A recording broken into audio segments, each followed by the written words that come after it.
Hello there, this is Beth, and this is on light language and just what in the Hannah is it? Because it's kind of something I sprung on you without much notice, isn't it? Light language is something, when I look back on it, I've been doing for a long time. I just didn't realize I was doing it.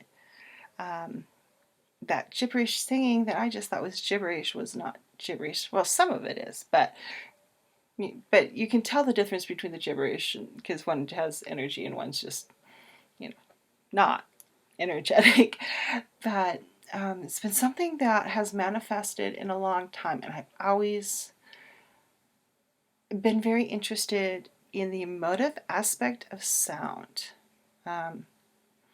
Some of my favorite singers are people who explore sound in an emotive way, which is Liz Fraser from Cocteau Twins. She calls her lyrics, she called them rhyming Cockney at one point in time. I always thought that was a very kind of apt description of how she uses words in non-language, almost in a way, abstracting language to a point where you don't know what she's saying. She always would joke on, it's on Garland's, and I slither in cardigans. I slither on hollow ground, or in hollow ground. And that was when she was really still kind of actually doing real lyrics and abstracting them out more so. And then you start getting these almost non-lyrics that are so very abstract, but more emotive. Lisa Gerrard, I love that woman. Dead Can Dance. She's done a lot of solo work. She's also done a lot of movie scores at this point in time. And her work with Dead Can Dance, was it Brendan Perry? Brendan Perry. I think it's Brendan Perry. Very excellent group. But we spent years. We were all like, when my friends and I found out that she had created her own phonetic system. We're like, and we just spent years trying to figure out what that woman was singing, and it's just emotive. Beautiful though. Beautiful, beautiful stuff she does, and it's in the emotion that you get it. Also, Hazam Ali is another one who explores sound and emotion in a more emotive way, and the play of the voice with percussive instruments, especially in Voss with Greg Ellis. And these are the people that fascinated me, and I was always kind of timid to start playing with that in public, in a more public form. So it's something I've been playing around with: sound, emotion. How does vibration make you feel? How does sound make you feel? How does humming and singing make me feel as part of my spiritual practice? And I consider it an extension of the breath. I am a very airy and fiery person. There's a lot of air and a lot of fire within me. And yeah, you can get up. Kitty's getting out. She's so brave.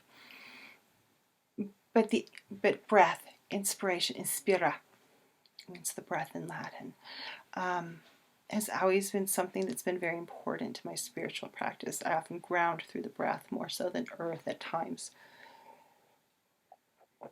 which works better for me. But it's an extension, light language is an extension of using the breath to one of my favorite things, like say I was charging this little reminder. It's just a reminder to photograph the back of the Sacred Rebels, because I don't have one at the moment. But for like intentions, you write them on paper. Sometimes people use flash paper and burn them, but I would put them in my hand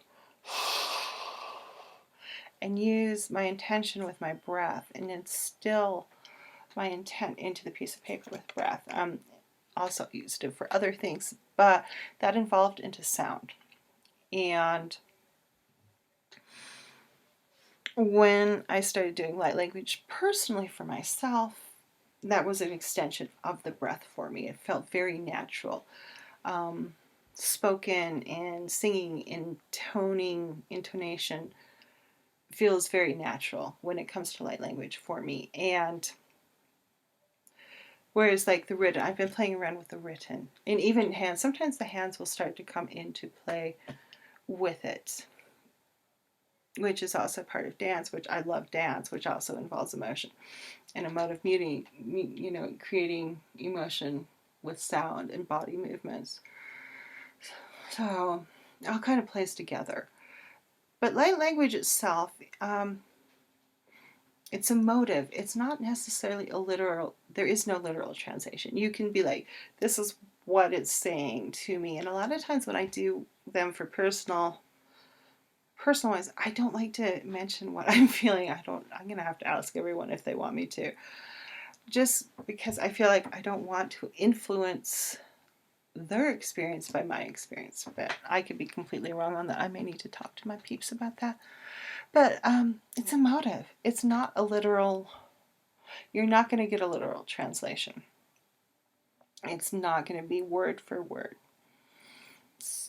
And I think that's a very powerful thing that helps you let go and lets intuition come in even more. Being able to let go of like, oh, this means that, and I correlate that word to this, and this is that, and that, and that, and that. And it's not that way. So if you're listening to light language, don't get caught up in what does it mean. You may know the meaning. You may recognize sounds and words and have a feeling of like, oh, I know this. This feels very right to me. This is very familiar. And I've had that very much so with listening to several other light language practitioners. And I'm like, yep, I've heard this before. I don't know where. But my soul recognizes it. Something within inside me recognizes it.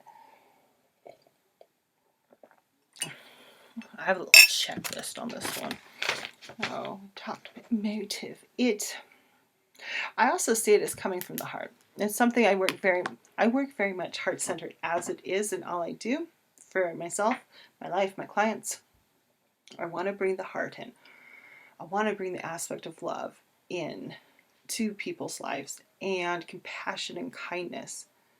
And light language for me is very much based in the heart chakra. We may be working with other things. You may be clearing something, say, in your sacral chakra, but when I go to do a transmission, I'm asking for the highest good from my heart for what I'm doing, drawing it out from there. So for me, I see it as a very heart-centered practice, but I'm also very heart-centered, so other people may have different variations to how they work with it, but I bring my heart center into it very much so. And there's various ways. Singing, speaking, and intonation are not the only ways you can do this. It can be signing, it can be body movement, you can dance it, you can write it. Writing it's I've been working on what I call light activation deck that uses, hold on, let me go. Okay, I went and grabbed the paintings. I've been working on some paintings that I'm going to make into what the working name is Heart Light Activation cards.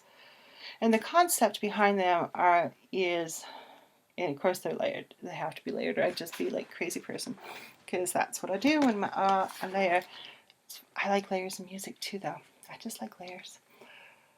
The base layers include light activation codes. And it's not quite as natural for me as using my voice, but it has been very interesting. It also draws upon an aspect of looking into windows, of looking into other worlds, other selves, other ways of being. It's kind of interesting because I was unhappy with how the collage was incorporating on a piece, and that's when I realized that it's not meant to be completely incorporated fully, but it's meant to be a window into another place, another planet, nebulas, yourself, whatever on that aspect. But this is another form of light language. These aren't finished. These are still works. The ones I just showed you, the next 4 are not finished. They're still works in progress. I like that little girl in the poppy field running. I'm just looking at how and bringing it, light language in through a written and painting form, because painting is often a way I integrate things for myself. But so it can be many things. Light language is just not a spoken, hey Key, spoken language. It can manifest in very different ways for different people. So don't get caught up in like, oh, light language is language. Can't dance it. I can't sign it. I can't whatever it. Let it be what it is for you. And it changed as I see how it works in my life. I feel like there's 3 main facets at this point in time that I've seen within myself that it's working on. It's working on a genetic level, a DNA level of myself, and also a genetic level of clearing ancestral goo and really bringing,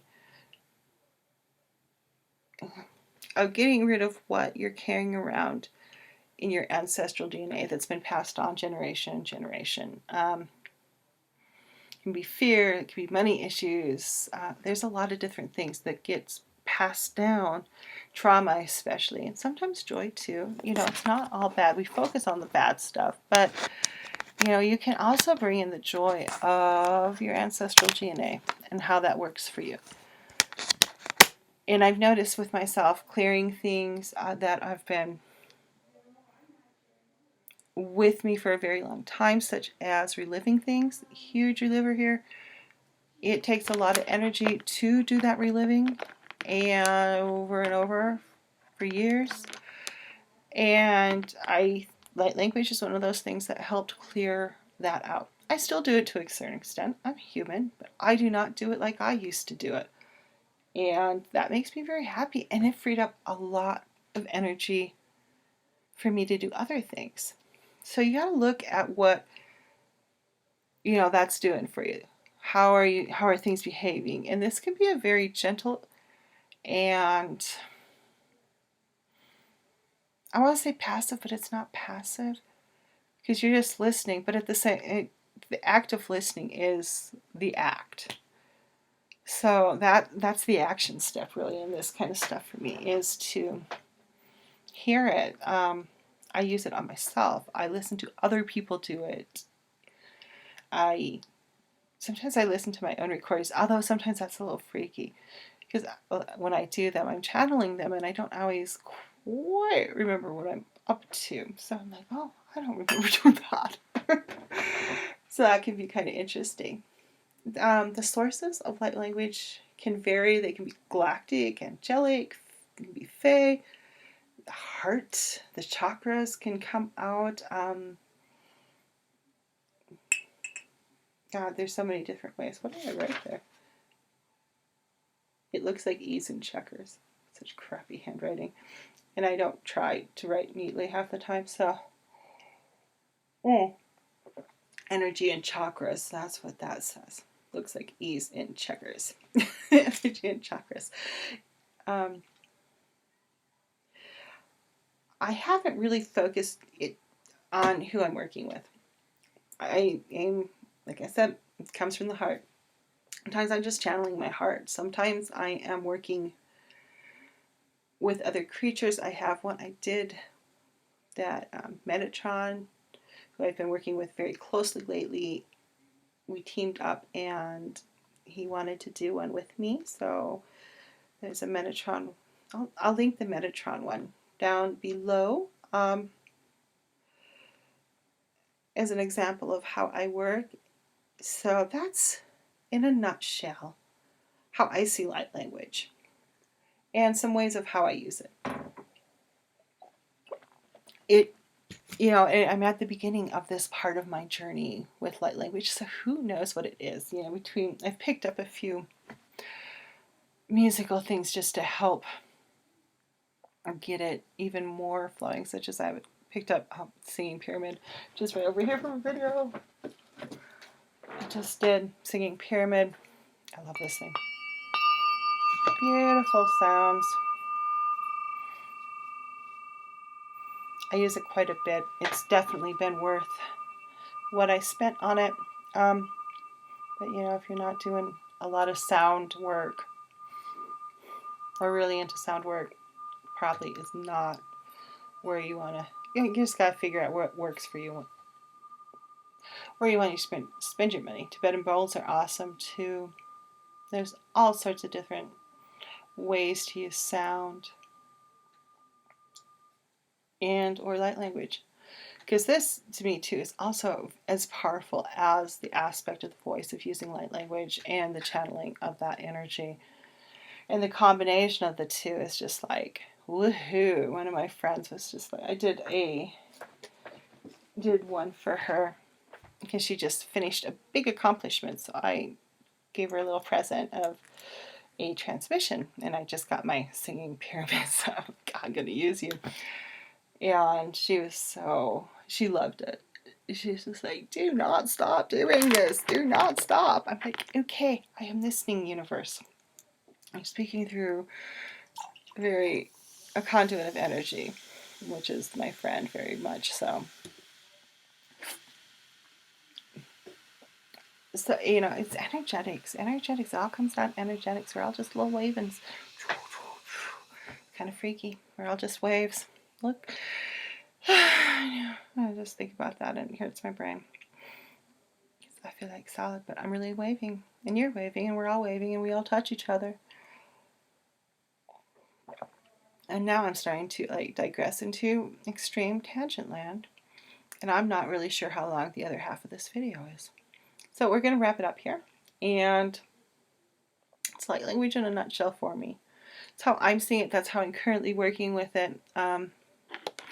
Doing a little bit more stuff with it. So look out for Lammas. We'll be doing a Lammas light language transmission. I'm working on bringing the wheel back in. If you've watched this channel at all with the YouTube Pagan Challenge last year, you will realize I am not really a practitioner of the wheel anymore in my solo practice. And I thought, when I started doing the light language stuff, I'm like, this could be a really cool way to bring the wheel of the ear back into my practice and not have it be like ritual, proper ritual at least. This is ritual, it's just not ritual. I don't know how to explain it.